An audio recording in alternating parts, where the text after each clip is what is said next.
Mr. Ponnala Lakshmaiah sir. He is one of the most prominent leaders in the Andhra Pradesh politics. He was also the Minister of Information Technology and Communication. Sir, what is your take in the upcoming elections with Lok Sabha elections of Well, we are in a democracy. People make their choices, and people made a choice in 2014, and they find it the most disgusting, most hopeless, and what was said, and not even 1% has been done, and loud promises, but not a single promise has been kept. For example, 15 lakhs for each family, it's not, and no black money. On the contrary, the black money has increased with the demonetization, another brainchild of Mr. Modi, and the GST. They opposed 18% GST, single tax GST, but when they came to power, they made it up to 28%. I mean, it's ridiculous. There's a people of, you can't take people for a ride for long. They realize it. On top of it, the scams. What kind of scams? Mr. Modi as Chief Minister of Gujarat Petrochemicals, before becoming Prime Minister and his election expenditure, funding, all that through that, about 19,200 crores of scam. Modi, Gujarat Petrochemicals. It's unimaginable. In spite of the fact that there was no gas after the initial exploration, it was told, but still he went on spending money. And you know what?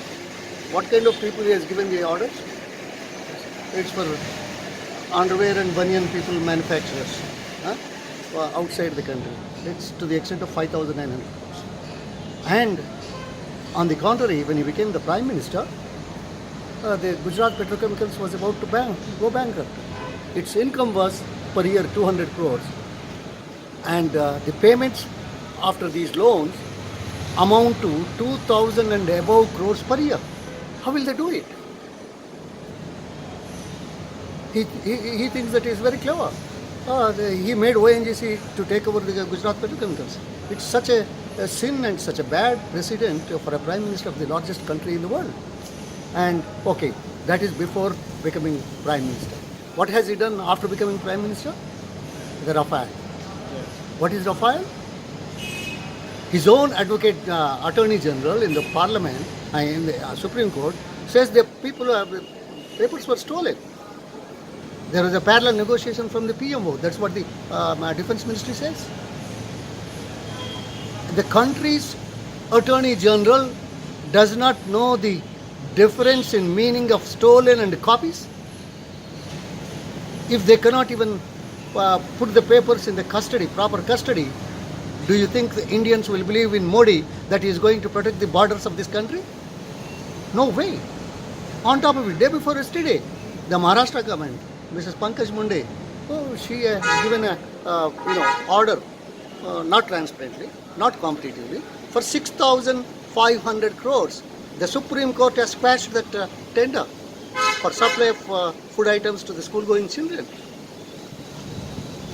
And all the democratic institutions are being intimidated. They lost their freedom.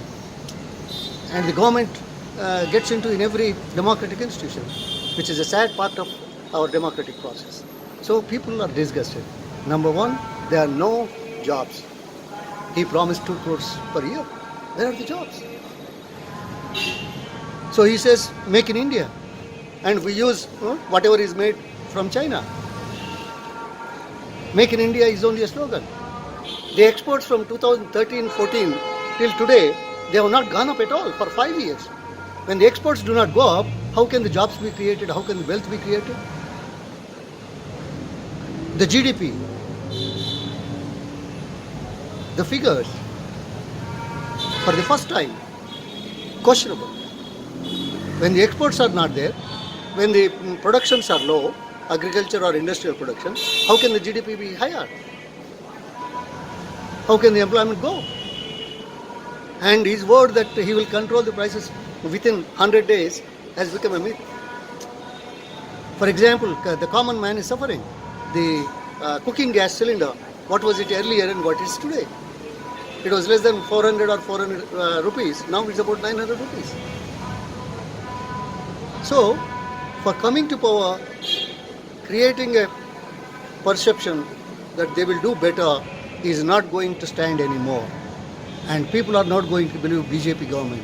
People are not going to believe Modi because the kind of incidents that have taken. Why another country encourages terrorist activities at a time when the country is going for polls? Okay, let's forget about the polls. When will they do it? When they think the country is weak, the leadership is weak, then they can take advantage. If they succeed, it's one side. If they don't succeed, it's another. But the perception of the country with whom we have been fighting since separation, 70 years, independence, how dare they create such an atmosphere just before the elections? It's a matter to be thought of. So, on all fronts, the BJP government and Modi leadership has failed in this country, and people are looking for the alternative, which is Rahul. Who is Rahul? After independence, which leader has been with the people of this country? He has been going around the country and the regions and all religions and regions and parts of the country and the sections of the people for last 15 years. From 2004 to 2014, he could have become a deputy prime minister or minister in the government, but he has not taken up. He wanted to stay with the people, understand the problems, and move with the people so that the time has come now he can deliver goods once he becomes the prime minister. There is no other leader from any other political party in the last 15 years who has been going around the country and meeting the people, understanding the problems, understanding the situations. So he's a leader, definitely. We don't give big promises. Practicable, what people need. Today, we want to waive the farmers' loans all over the country. Today, we want to give the people below poverty line a minimum guaranteed income. Today, in the country, we want to create a housing system with 500 square feet of house for every eligible Indian family. So these are the 3 points that the Congress party is coming and Rahul Gandhi is advocating. So once the government comes, certainly we will live up to the promises we make. There is a history. The experience of the people of this country, Congress party's manifesto items have been implemented 90%, most of them. And no other party has done it till today. So that's why people are looking for Rahul, people are looking for Indian National Congress. I'm sure the democracy, the institutions, the concern and the commitment of every Indian for a democratic process, democratic institutions, democratic style of living will prevail, will flourish, and the foundations will be stronger with the Congress government.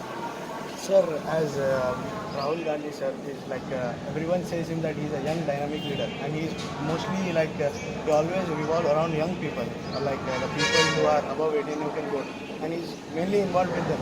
So what do you what message can you give to the present youth for the upcoming Lok Sabha elections, how they should vote and how they should choose the leader? No, you said it. He has been mixing with and meeting with the youth. Youth is the future of this country. They should have the right perspective. They should have the right thinking. They should have the right feeling. They cannot be carried away by slogans. They cannot be carried away by magic utterances. So that's why Rahul is trying to put all his efforts so that the youth of this country is in the democratic process and believe in fundamentals of democracy, believe in the progress of the country, not for temporary election time promises, not to be carried away by election time promises. So that's what Rahul is doing. That's what our message is. That's what the Congress party stands for. Thank you. Thank you, sir.